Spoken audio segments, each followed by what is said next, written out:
ហើយថាប្រជាជនជីវិតដែលជាប្រទេសទូចមួយនៅតំបន់មីឌីតេរ៉ាណេត្រង់ដែនដីប៉ាឡេស្ទីននិងអ៊ីស្រាអែលនាសម័យកាលបច្ចុប្បន្នគឺជាប្រជាជនដែលបានបង្កើតមុនគេនៅមនោគមវិជ្ជាសាសនាដ៏ថ្មីស្រឡាងមួយ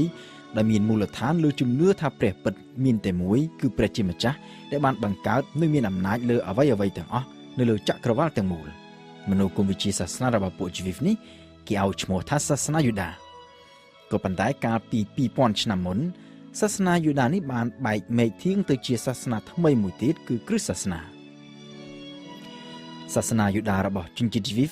និងគ្រិស្តសាសនាដែលជាសាសនាគោរពដោយប្រជាជនភាគច្រើនលើសលប់នៅលើពិភពលោកនាពេលបច្ចុប្បន្នតាមការពិតទៅមានដំណើររឿងដើមរួមគ្នាគឺដំណើររឿងដែលមានកត់ត្រាទុកនៅក្នុងសញ្ញាចាស់នៃគម្ពីរប៊ីបនិងគម្ពីរតូរ៉ារបស់ពួកជីវិតសាសនាយូដានិងគ្រិស្តសាសនាមានជំនឿដូចគ្នាភាគច្រើនដូចជាជំនឿទៅលើព្រះតែមួយដែលបង្កើតគ្រប់អ្វីៗទាំងអស់ជំនឿបែបសុទិដ្ឋិនិយមដែលថាថ្ងៃអនាគតអ្វីៗអាចនឹងប្រសើរឡើង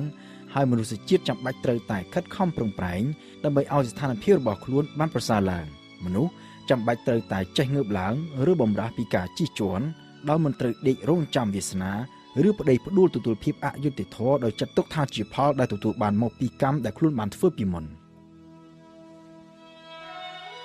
ទាំងសាសនាយូដានិងគ្រិស្តសាសនា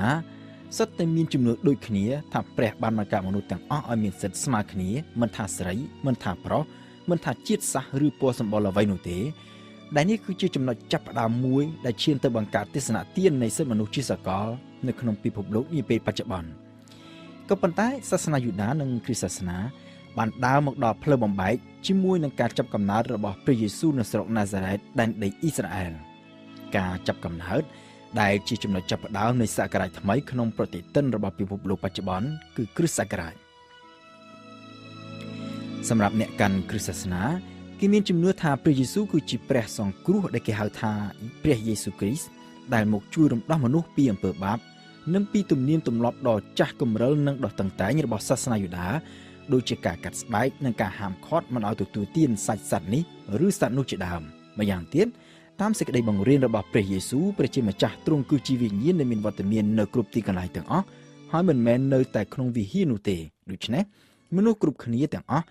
អាចអធិដ្ឋានទៅព្រះពីគ្រប់ទីកន្លែងទាំងអស់ហើយអាចតាក់ទងដោយផ្ទាល់ជាមួយនឹងព្រះជាម្ចាស់ដោយមិនចាំបាច់ឆ្លងកាត់តាមមន្ត្រីសង្ឃដូចជាទំនៀមទម្លាប់របស់សាសនាយូដាពីមុនមកនោះទេការបង្រៀនទាំងអស់នេះហើយដែលធ្វើឲ្យមន្ត្រីសង្ឃនៃសាសនាយូដាដែលមិនត្រឹមតែបដិសេធមុនទទួលស្គាល់ព្រះយេស៊ូវថាជាព្រះសង្គ្រោះនោះទេក៏ប៉ុន្តែថែមទាំងចាត់ទុកព្រះអង្គថាជាអ្នកបះបោរប្រឆាំងនឹងសាសនាយូដាទៀតផងដូច្នេះហើយបានជាពួកគេចាប់បញ្ជូនព្រះអង្គទៅឲ្យអាជ្ញាធររ៉ូមប្រហារជីវិតនៅលើឈើឆ្កាងសាវករបស់ព្រះយេស៊ូវដែលមានជំនឿថាព្រះអង្គបានរស់ពីសគត់ឡើងវិញនៅថ្ងៃទី3បាននាំគ្នាបន្តចែកចាយសេចក្តីបង្រៀនរបស់ព្រះអង្គទៅដល់មនុស្សគ្រប់គ្នាហើយបានបង្កើតទៅជាវិហារឬក្រុមជំនុំនិងសហគមន៍ដែលគេហៅថាគ្រីស្ទៀនគឺអ្នកដែលមានជំនឿលើព្រះយេស៊ូវគ្រីស្ទសហគមន៍ដែលបានរីកសាយភាយកាន់តែធំឡើងរហូតទៅស្ទើរតែពាសពេញពិភពលោក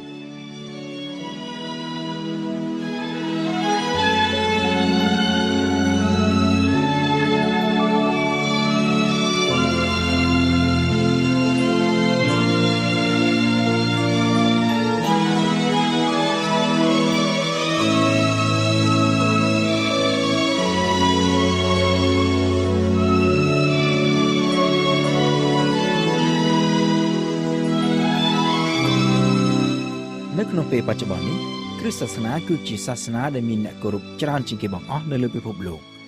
បើគិតជាសរុបគ្រប់ក្រុមនិងគ្រប់និកាយទាំងអស់គ្រិស្តសាសនិកជននៅទូទាំងពិភពលោកមានចំនួនជាង 2000 លាននាក់ធៀបនឹងអ្នកកាន់សាសនាអ៊ីស្លាមដែលមានប្រមាណជា 1500 លាននាក់និងអ្នកកាន់ពុទ្ធសាសនាប្រមាណជា 1200 លាននាក់មានអ្នកខ្លះបានចោទជាសំណួរឡើងថាតើហេតុអ្វីបានជាគ្រិស្តសាសនាអាចពង្រីកឥទ្ធិពលរបស់ខ្លួនរហូតបានក្លាយទៅជាសាសនាដ៏ធំបំផុតនៅលើពិភពលោកនាពេលបច្ចុប្បន្ននេះសម្រាប់អ្នកកាន់គ្រិស្តសាសនាចម្លើយគឺសាមញ្ញបំផុតគឺដោយសារតែនេះគឺជាសាសនានៃសេចក្តីពិតការជឿទៅលើព្រះពិតដែលមានតែមួយសម្រាប់អ្នកប្រវត្តិសាស្ត្រខ្លះវិញគេបានព្យាយាមបកស្រាយតាមបែបប្រវត្តិសាស្ត្រដែលគេគិតថាការរីកសាយភាយនៃគ្រិស្តសាសនានៅលើពិភពលោកនេះក៏មិនខុសពីការរីកសាយភាយនៃអរិយធម៌ក្រិចដែរគឺមានកត្តាចម្បងដូចគ្នានោះគឺចក្រភពរ៉ូមច ចក្រភពរ៉ូមដែលកាលពីដំបូងបានធ្វើការបៀតបៀនធ្វើទុកបុកម្នេញពួកអ្នកកាន់គ្រិស្តសាសនាក្រោយមកបានคล้ายបន្តិចម្ដ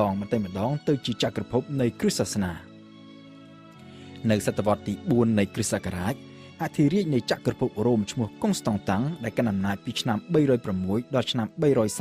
337បានប្រែខ្លួនជាគ្រិស្តសាសនិកជនហើយបានកំណត់ឲ្យចក្រភពរ៉ូមយកគ្រិស្តសាសនាជាសាសនារមរដ្ឋ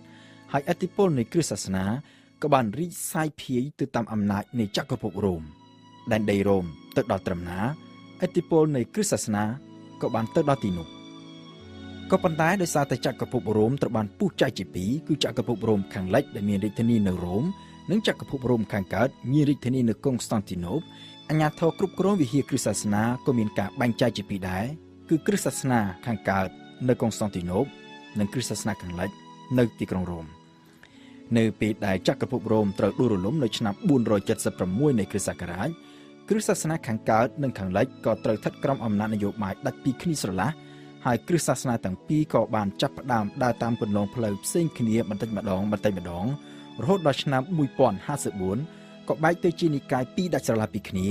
គឺគ្រិស្តសាសនានៃអតីតចក្រភពរ៉ូមខាងលិចបង្កើតទៅជានិកាយរ៉ូម៉ាំងកាតូលិកដែលមានសម្ដេចប៉ាបនៅបូរីវ៉ាទីកង់គឺជាប្រមុខដឹកនាំហើយគ្រិស្តសាសនានៃចក្រភពរ៉ូមខាងកើតឬប៊ីសង់តាំងបង្កើតទៅជានិកាយអុកតូដុកសដែលបច្ចុប្បន្នមានវត្តមានច្រើននៅតាមបណ្ដាប្រទេសអឺរ៉ុបខាងកើតនៅតំបន់មជ្ឈិមបូព៌ានៅដើមសតវត្សទី16គ្រិស្តសាសនានិកាយរ៉ូម៉ាំងកាតូលិកក៏បានបែកទៅជានិកាយថ្មីមួយទៀតដែលជានិកាយធំទី3នៃគ្រិស្តសាសនាបច្ចុប្បន្ននោះគឺនិកាយប្រូតេស្តង់